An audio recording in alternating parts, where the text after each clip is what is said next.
Philip, just so the Archbishop of Canterbury there, just in Welby, we're seeing people arriving. Emmanuel Macron right in the centre of our image there, just hidden by the lady with the rather splendid black hat. There he is, you can just see him.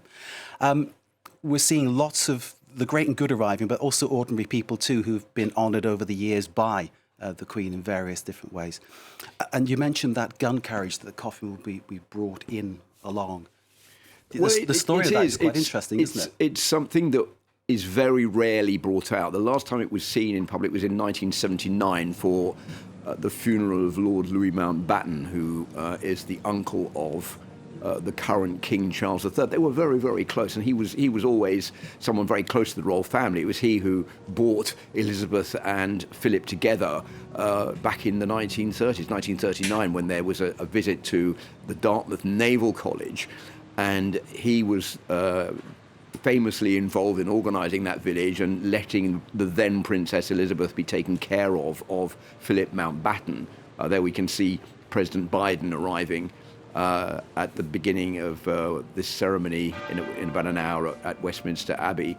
So the gun carriage hasn't been seen since 1979, but it's been used for state funerals since the time of Queen Victoria. It was bought in 1898 by the royal family then as a gun carriage for state funerals. So Queen Victoria, Edward VII, George V, George VI, and now Elizabeth II will all have been carried on that gun carriage as part of their state funeral. And the other person who has also been able to use that, or was allowed to use it, was Winston Churchill in his state funeral in 1965. I read that the gun carriage came about because the transportation of Victoria's body broke down, and the King, Edward VII, commandeered some sailors to actually sort of use the carriage and pull them along, which is where the tradition comes from of having sort of 98 sailors to pull them along. They did such a splendid job.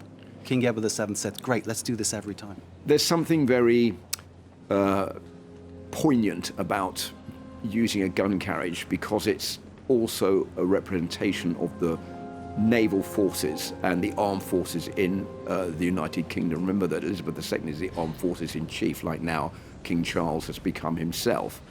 And it's also a British-made gun carriage by a company called Vickers and Sons, which, believe it or not, began operating in the 1830s and managed to keep going until 1999. And this is one of the gun carriages that they produce. It's never actually been seen used in active service, and it's kept away down in Portsmouth in what is called HMS Excellence, which is not actually a ship, it's a dry dock where lots of royal important articles for these kind of occasions are kept. So we're going to see this gun carriage in just a little while.